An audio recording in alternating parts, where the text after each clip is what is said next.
very much. I am a stand-up comedian and a conductor, and I have a mission, and the mission is to make classical music fun. Let me begin by sort of saying a little bit about myself. I began my professional career in orchestras, working in the management of orchestras. My last job with the title was touring manager of the London Festival Orchestra.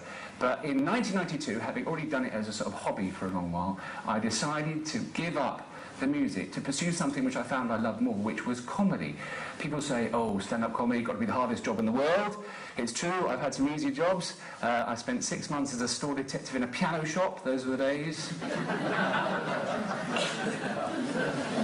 You should have seen the size of the raincoats people came in with.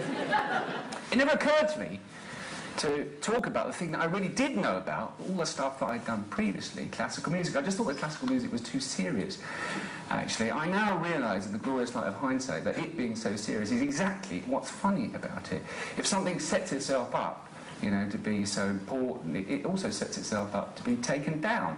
So in 1996, I wrote a show. It was called All Classical Music Explained. It's subsequently gone on TV and radio.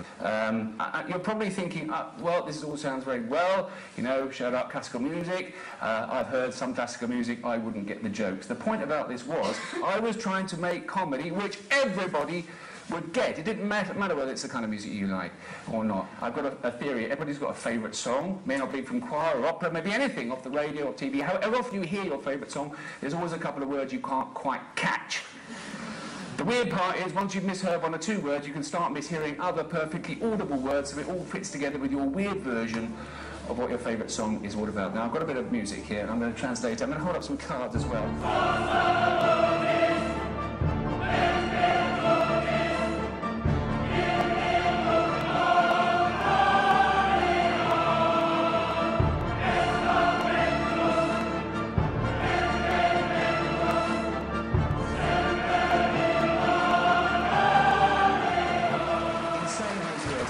Also, to some extent, I'm taking my stand-up comedy hat off. And I'm going to tell you a story about what a conductor does, within which I hope you'll find parallels with what you do in social housing. That's what this is about. Okay, what the hell does a conductor do? Here are some potential answers. Dances to the music. That's what it looks like they do most of the time. Gets paid the most, yep. Has the best chance of getting laid. Yeah, possibly, but if you know anything about the average age of audiences at classical concerts, that's not all it's cracked up to be. So, I want to show you what it'd be like if you were in an orchestra, okay? Helps to bring musicians in at the right moment. Okay, let's have continuous beating from this side, and these guys, one beat on my, one tap on my signal. Here we go, continuous beating on my beat.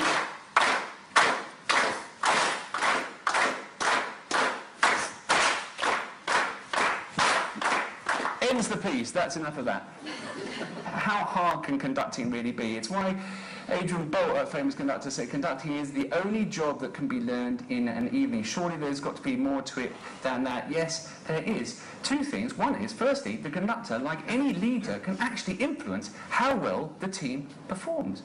If the team is inspired and believes in the conductor, they will actually pick up their game and play better. It's as simple as that. You might not be able to hear it in one person, but if you multiply that by 80 people, 120 people, you will hear it straight away, even if it's not the music that you generally like to listen to.